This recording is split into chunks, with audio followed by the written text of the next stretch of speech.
Thank you very much, Steve, and welcome, ladies and gentlemen. I'm really pleased to have you here this afternoon for a talk with a great supporter of the Korea Society.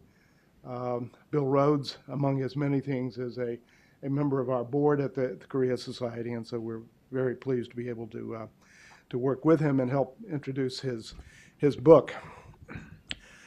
As you can see, I've read the book, and I find it an absolutely fascinating description of the most important financial events, some of the most important financial events that have occurred over the last 4 or 5 decades, and it's a fascinating personal description of an absolutely fascinating career.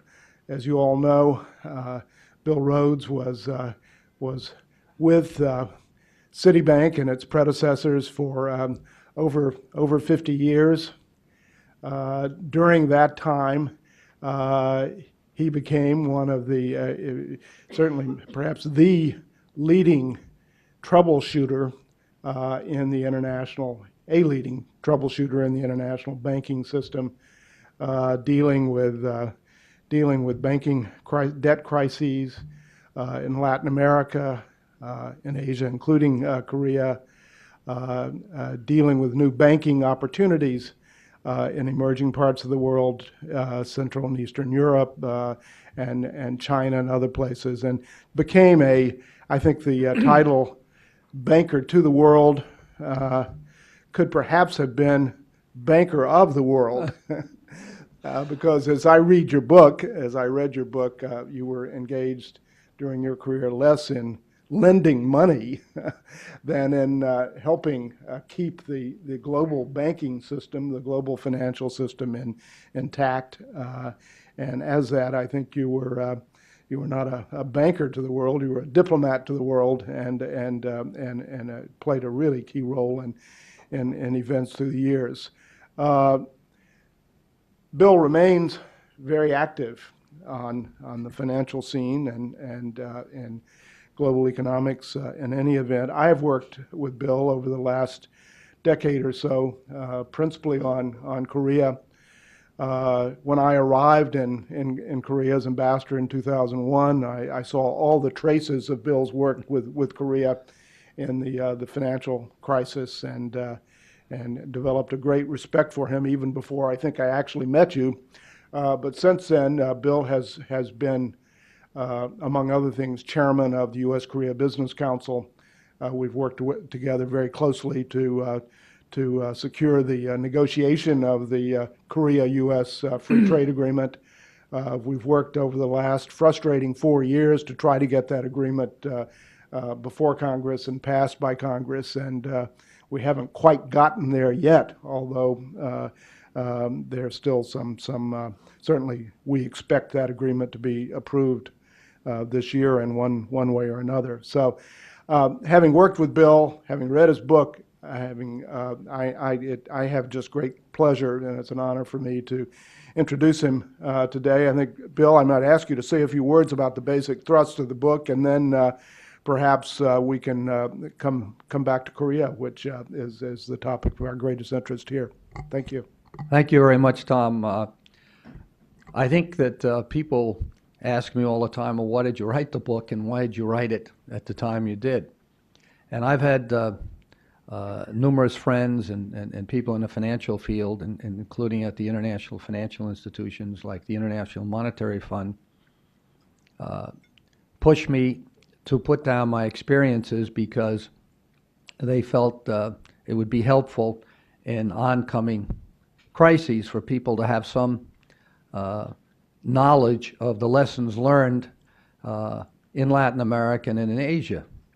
And I remember when the Asian financial crisis hit, and I tried to pass on some of the experiences of the 80s and early 90s from Latin America and Asia, I was told, well, you know, Bill, you spent too much time in Latin America, now you're spending a lot of time here in Asia, but you have to understand that we're completely different here because, first of all, we have Asian values, which means we're a lot harder working than they are in Latin America. And second of all, we have high savings rates, which they don't have there.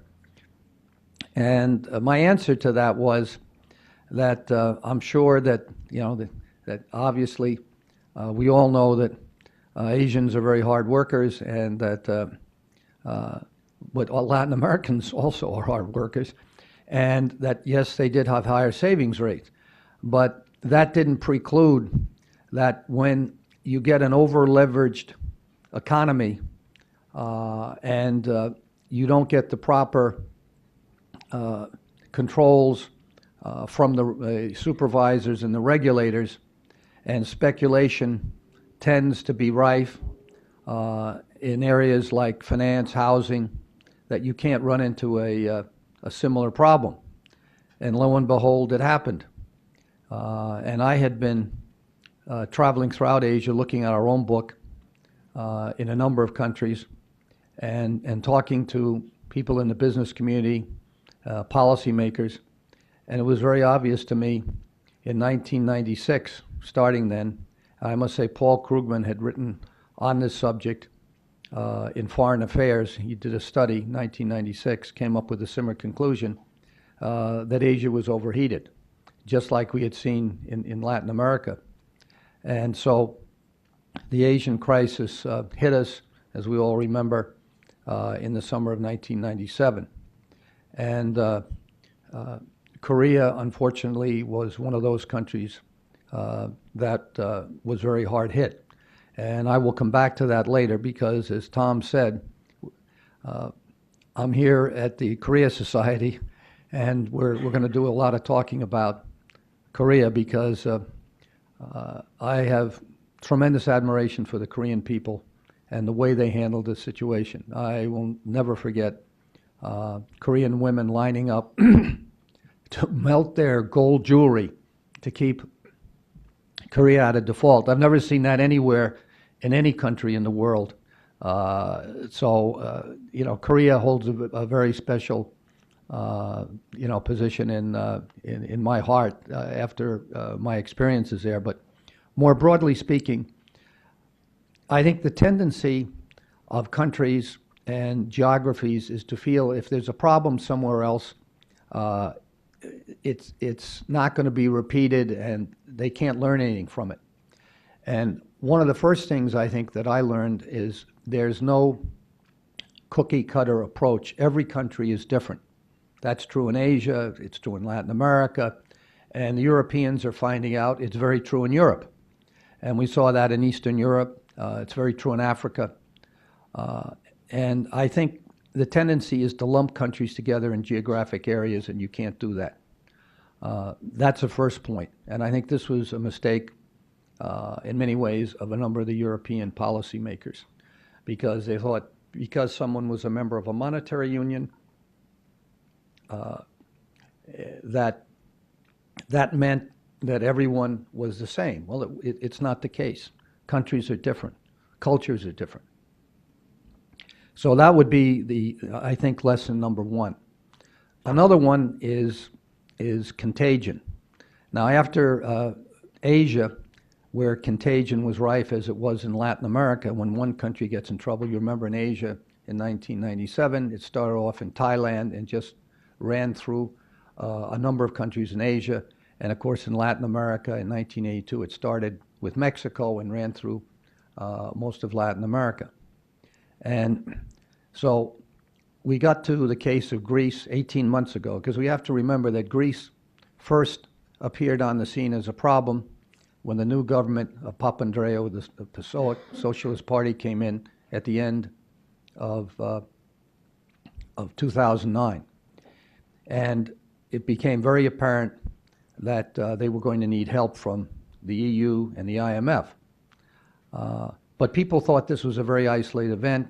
Greece's a small country. This wouldn't have any ramifications. And a number of us tried to point out to policymakers in Europe that there was a word called contagion. and that we had this experience in the 80s and 90s in Latin America, and then again in Asia in the Asian financial crisis. And I told them what they really ought to do is to take out their books and kind of read the experiences there. But in effect, they did not.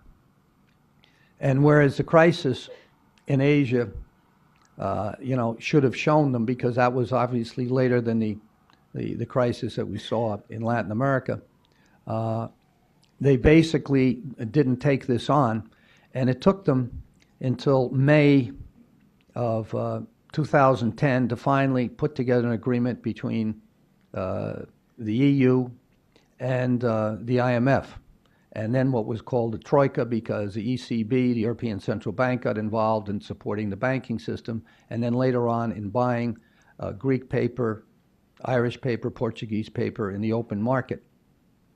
So I think everyone today, even in Europe, among the policymakers, understands that contagion is a serious thing, and you have to take it very seriously. Another, I think, lesson that we learned in Latin America and Asia was timing, because you only have so much time to really settle a crisis before it gets out of hand, and which is what has happened in Greece and spread throughout, and Southern Europe, and what we saw, case of Mexico, and then what happened in Thailand, in Asia. And one of the things, again, I would say about Korea is when the new president of Korea was elected in 1997, Kim Dae-jung, he inherited a problem, just like Papandreou inherited a problem. And everyone thought, because he was a president from the left, you all know the history of Kim Dae-jung, that he would not be responsive. And so I was given the task of restructuring the short-term debt of Korea, which was a key problem at the time. I mean, obviously the chaebols had to be reorganized, and a number of them were, and at least one major one did not make it. But the problem of the moment in 1997, 1998 was the banking system, because the various banks of the world were cutting their lines or just canceling their lines with the Korean banks. And Korea is a country, obviously, as we all know, that relies very extensively on foreign trade. And they needed these lines. And at the time that I was called in, the reserves of Korea had actually dropped below $1 billion. Now you take a look at Korea today, and Korea has reserves in excess of 300 billion. They hold one of the largest reserve positions in the world. So you can imagine a country like Korea having its reserves dip below $1 billion. And I flew over to talk with then President-elect Kim Dae-jung. I'd never met him before. And he very graciously received me. And I told him that my only hope and my ability to get the banks of the world to stop withdrawing their money and to take the present debt that they had and restructure it was that I could tell them that he, as president, and remember he was just president-elect then, this was beginning of January of 1998, he hadn't yet taken office, that he would support the IMF program. And he didn't particularly agree with a lot of aspects of the IMF program because he thought it was too harsh. And he thought that until the day he died, and his widow will still mention that. When I called on her after he died, she still mentioned to me his thoughts on that. But he knew he had to embrace that to save Korea from default. And so he told me, he said, Mr. Rhodes, and then he used to call me Bill, but then it was Mr. Rhodes, he said, although I have problems with this IMF agreement, I will support it, and I will support everything you need to do to get this debt restructured. First of all, to get the banks, foreign banks, from stopping to to pull their lines. And so I was able to go out and talk with the banks. First of all, the Japanese banks, because they were the largest holder of Korean debt, and then the Americans and the Europeans. And I told them that we were all going to stand together and Japan was starting to have its own problems at that particular point in time. And I convinced them first, then the Americans and the Europeans, that we had to stop withdrawing and we had to sit down and negotiate. And what we were able to do in the case of Korea, within a month's time, which was a record, still an all-time record of negotiations. And we all know Korea has the reputation of being the toughest negotiators in the world. And so everyone told me, Bill, how are you going to be able to negotiate with the Koreans who are so tough to negotiate in a short period of time? And I said, well, I find one thing with Koreans, when they see their country at risk, and I'd been going to Korea, I started going in 1985 for the IMF World Bank meetings, which are held in Seoul at that year, that when it comes to the fate, honor, and dignity of the country, the Koreans will do what they have to do, the South Koreans. And that's what, in effect, happened. And in the first couple of days of March, we signed the agreement in Seoul with the short-term debt. And lo and behold, several months afterwards, Korea was able to float a $5 billion, which is a lot of money now, we're talking 1998, a $5 billion bond issue. So I think that says a lot about Korea, and a lot about the Korean people. And I use this as an example. I used it with the Greeks, the European policymakers, of what can be done when you're facing a crisis. I think time, again, as I said, was the enemy, and once in power, that government moved very rapidly to get the agreement, and you could see the results. In the case of what we're seeing in Europe, unfortunately, we're now 18 months into this problem. And they had a heads of state meeting and a finance ministers meeting today in Europe to so-called finally resolve the Greek question. Now, I haven't seen the results of that particular meeting, but I had been calling for a more realistic program from the beginning, taking the lessons learned from both Latin America and Asia. And one of them was that you have a certain amount of time, as I said, and if you don't use it properly, then the contagion spreads. And we've seen that then go to Ireland and to Portugal, and questions raised about Spain and Italy, the fourth and third largest economies, Spain being the fourth, Italy the third largest economies in the EU. And each country is different.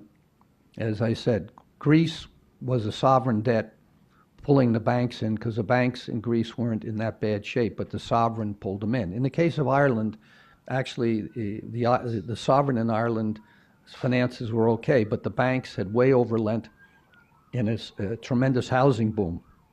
And the regulators in the country and the European regulators overall had not picked it up. And as a matter of fact, a year ago, in a famous stress test that was supposedly patterned on ours in the United States, they passed all the Irish banks. Within a few months, all the Irish banks had to be taken over by the government. So those stress tests didn't work out very well, and that was also true with some of the banks in Germany, and more importantly, a number of the savings banks, cajas as they call them, in Spain. I should say that with all the problems we've had here in the United States, and we've had plenty with this great recession and financial situation that we've had over the last few years, the stress tests were done properly, and the U.S. banks raised capital substantially. Now we've had a second round of stress tests in Europe, which came out about a week ago, and which were much tougher. Most of the banks passed, but they have been raising capital in anticipation of this, some $100 billion in euros over the previous 6 months, but a number of them will still have to increase capital going forward. So I think the banking system in Europe will emerge from this, as it has in the United States, with a capital position much stronger than it had going in, which I think is important. Another point that was very obvious to me from Latin America and Asia, and I'll use Korea again as an example, from Latin America, was you have to have a program in place that the people of the country feel is their program. It's good for them and it'll lead to growth, which means you can't have it imposed on you. And one of the problems in Greece was a perception of a lot of the Greek population, I'd say the majority based on surveys. They thought this was a program that was imposed on them by the EU, the so-called Troika, the EU, the ECB, and the IMF. So they didn't see this as a Greek program that would help them actually get back to growth. They're in their third year of negative growth. And this is what Kim De-jong and the government did. Even though they had their differences with the IMF, they embraced it and said, look, we have to do this. This is in our interest to do this, as they did with supporting me on the restructuring. And it paid off because although there have been some problems since, like in the Great Recession, Korea really has gotten through everything. And that was a baseline for them. This was also true in Brazil in the early 90s after I chaired a committee of the debt restructuring with the then finance minister, Fernando Henrique Cardoso.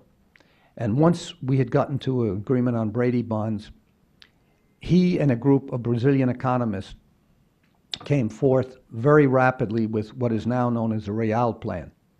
And it stabilized the Brazilian economy, which had been not only in default, they had gone into moratorium, they had a hyperinflation, they stabilized the inflation, but it was a Brazilian program. And they sold it to the Brazilian people as a Brazilian program. And you see what that's led to. Based on that, Fernando Henrique ran for president and was a two-term president, and Lula da Silva came in, two-term president, and as you know, one of the booming economies of the world today is Brazil. And Dilma Rousseff, who was the chief minister of Fernando Henrique, of Lula da Silva, built on this program of Fernando Henrique Cardoso and her predecessor Lula da Silva to win the presidency. I'll give you a third example, which is in another part of the world entirely, which is Turkey. In 2001, Turkey blew up in the sense of the economy, over-leveraged. People started pulling their money out of the banks. The banks were losing their credit lines. The country couldn't go to the market. And Kemal Dervish, who was a Turk who had been a vice president of the World Bank, was asked to come in and be finance minister. And he came forth with a program, and he needed support of the IMF and the U.S. government and the European governments. And there were real problems there because the U.S. Secretary of the Treasury at the time felt, Paul O'Neill felt, that the U.S. government had been doing nothing but bailouts, Argentina, Mexico, etc., during the Clinton administration, and that the Bush administration should be very tough. So I was asked by the head of the fund, then Horst Kohler, a German, if I would act as an amicus curiae, and I worked on Paul to tell him, look, if Kemal Dervish can show you that he will implement up front a number of these reforms, and that this is a Turkish program that the Turkish people will embrace, I think you ought to go along. And Paul said, well, let's see. And that, in fact, is what Kemal Dervish did. And he then got the support of the U.S. government, the International Monetary Fund, and a number of European governments. But he sold it to the Turkish people as a Turkish program. And you see where Turkey's gone ever since. So if you do these things right, and sometimes crisis presents opportunity. In Korean, Chinese, Japanese, it's more or less a similar expression. In Mandarin, it's Weiji, crisis opportunity, when you look at the two characters. And I think that the examples I gave you, whether it be Korea, Brazil, Turkey, that's what they did.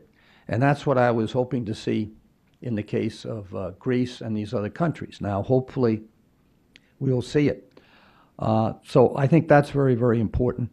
Another one is you've got to get the private sector involved early on. Why? Because the private sector holds a good portion of the debt, and if you really want to get a country back to the markets, who's going to bring them back to the markets? The private sector.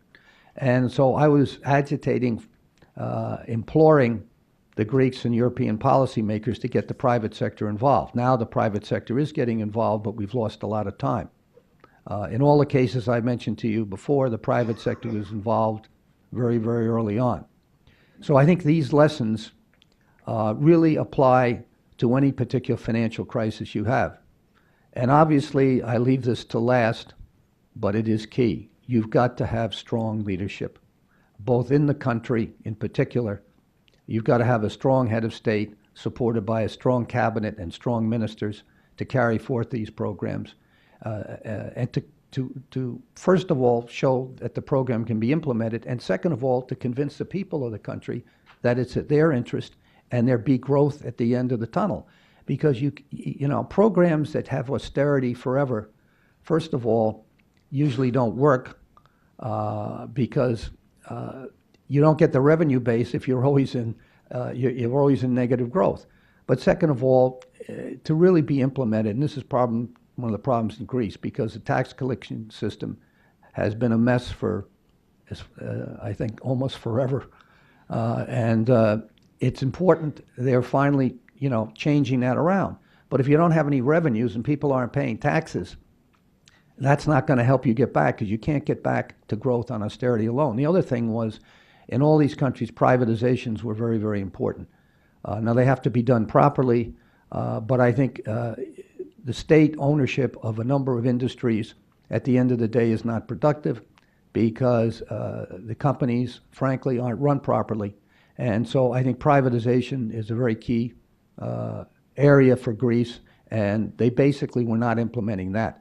So this has prolonged the crisis. And so now, hopefully, the EU will get its act together. I'm hopeful that what's coming out of this meeting today will be positive, because the other thing that spooked the markets, as you know, was that for the last year, all we've had is members of the various countries, the finance ministers, central bank heads, members of the board of the ECB, publicly arguing with each other on what to do. And this bickering, not to speak of heads of state, who also did it, public bickering like this undermined, I think, the efforts to implement the program in Greece and these other countries, but also really raised doubts about Euroland in general and the euro. Now, I said from the beginning that I didn't think Greece was going to be leaving the euro. Greece can be one of the major beneficiaries of being, and they felt that way when they joined the EU. So they have no desire to leave the euro, or certainly Euroland.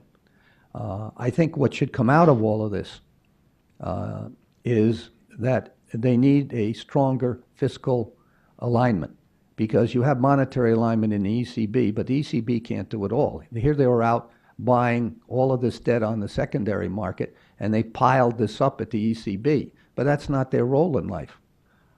Their role in life is price stability. What's price stability? Avoid inflation, not to be moving into going out and buying distressed debt of various countries. So hopefully you will get something on the fiscal side going forward. I just run through some of the lessons in there. I had one observer who read the book, because this is only one part of the book, telling me, Bill, you know, it's like reading the Indiana Jones of banking. So I had to think about that a couple of times, because there are incidents there with Fidel Castro and the Sandinistas, and my going on there with Robert Mugabe, having to tell him he had to basically shut up, because there were 3 other heads of state who wanted to speak, including President Mandela, who was the host of the conference, and one thing or another. But I think you'll find that it's an easy read, and I think there are lessons learned here, which is why I put this down in the first place, although I must say I've been frustrated because what we learned so hard in Latin America and Asia, and that's why the Latin Americans and the Asians have been very skeptical about Europe, because what they saw is the Europeans and the Americans preaching to Latin America and to Asia in these various crises of what to do. And then here we find Europe in the crisis, and I mean, as far as our own situation, we're facing in the United States this tremendous deficit buildup we've had. And we think because we have the reserve currency in the world, that excludes us from doing something about it. But I think the markets feel different, and you've seen what the rating agencies have done. So I'm optimistic that at the end of the day, the administration, Republican Democrats, are going to get together here eventually and do something about this deficit problem. Because you have the Chinese sitting with $3.2 trillion worth of reserves, and they're turning a lot of that as fast as they can into hard assets, and there's a lot of doubts. The English learned that with the pound sterling. Just because you have the reserve currency of the world doesn't mean that you're excluded from the normal norms of running a decent economy and a decent economic system. So, although a lot of people are very gloomy now, I'm optimistic that these lessons are finally starting to seep in. But we shall see. One aspect that Tom and I have been working very hard on before we open it up for questions and things is on trade. Because the United States needs job creation. You see this with our joblessness rate that we have. And we've got to be more, I think, dependent isn't the word, we have to be more active in our trade relations, because this will help create jobs for us. And I think the perfect example of this is Korea, in the Korea Free Trade Agreement. And we have to remember that this was originally signed in July of 2007. It's gone through so many modifications, it's unbelievable. And it's sitting there, and both Tom and I know that the votes in the Senate and the House would be overwhelming if we can get the Congress and the administration to agree, to move on this. And tied in with this is also Colombia and Panama, which are also good allies. But one of our greatest trading partners is Korea. And the Europeans started a couple of years after we did to work on the trade agreement with Korea. And what did they do? They took the U.S. Korea trade agreement and they basically made a few changes, and that's what the agreement is between the EU and Korea. And that went into full implementation the beginning of this month. And there are negotiations ongoing which are close to being finalized with Canada and then Australia. And we're suddenly going to find out that our beef exporters, if you have Canada and Australia in there, are going to have a hard time, not to speak of all of the other exports that we make to Korea. And so Korea is our natural ally. We fought a war with Korea. Korea has supported us in every overseas situation we've gotten ourselves involved in, whether it's been Vietnam, through Iraq. One could not ask for a greater ally. And it's in our own interests of the U.S. To get this agreement passed through.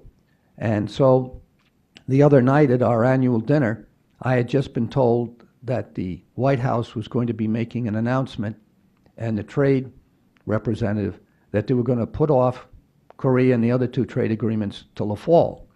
And so I made a call to the White House, and I was told, well, it's still not fully decided. And that's why I made the comment I did, that I am still hopeful, as I know Tom is, that we can get these trade agreements, particularly Korea, through by the August recess. We've talked to the President's Chief of Staff. I talked to the then who's now the junior senator from Ohio, Rob Portman, who was ahead of our trade negotiations at that time. And he's become very active in trying to get this thing through. So for the United States, I think, and Korea, it's a win-win situation. But we need to show Korea that we're serious about our dealings with them. And so I think with that, I think I've covered the waterfront, so to speak. But thank you, Bill. I think you have indeed covered the waterfront, and very eloquently. I want to open up for questions from the floor, but I want to go back just briefly on one of your points, because I've always been struck by the irony that the Korean president, who basically solved the crisis for Korea in the late 90s was a politician who had never really had any experience with this thing before in his career. And it brings to mind that you talk about the importance of leadership. I think it underscores the importance of a stable democratic system. In a way, it was perhaps easier for Kim Dae-jung to make these hard decisions than it would have been for one of his predecessors, because he had not really been part of the establishment that brought that situation about in Korea, and he was able to quickly change course.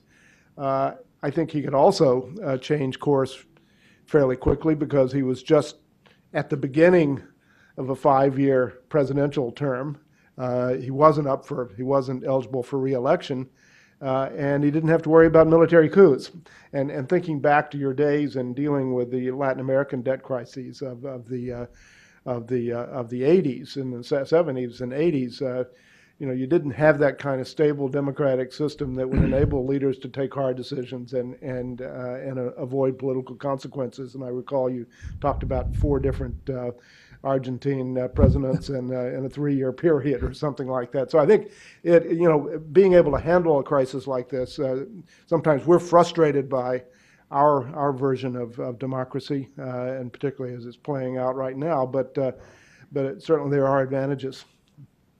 With that, let me open up for questions. One thing I'd just like to add about Kim Dae-jung, in November 1998, I was visiting Korea again, and he asked me to come into the Blue House to have a talk with him, and I expected that we would have his advisors around and the Minister of Finance. He was there by himself with 2 secretaries taking notes. And he said to me, would you please tell me what we should learn from this crisis? And also what you think about our industrial base, our export capacity. So I was there for 2 hours, and he had 2 secretaries taking notes, just he alone. So I thought that that said a lot about him, because he, at that point, wanted to learn the lessons, I think, of maybe what got Korea into trouble, and what other measures should be taken going forward. So that's I have in my office a picture of the 2 of us together when I made that first trip when he was president-elect. And I look at that very often, and I think what Tom says is very correct. I mean, Korea today has a very strong president who's really gone out of his way, apart from having to deal with the problems of North Korea, to really be supportive, I think, of this free trade agreement. And not only that, I attended the Group of 20 meeting, and I've attended several of them, and this was by far the best organized, the one in Seoul.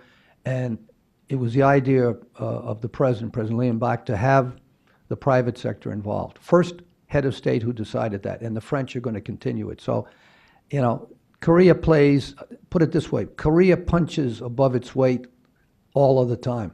And that's another example. Excuse me. So I'll leave you for questions.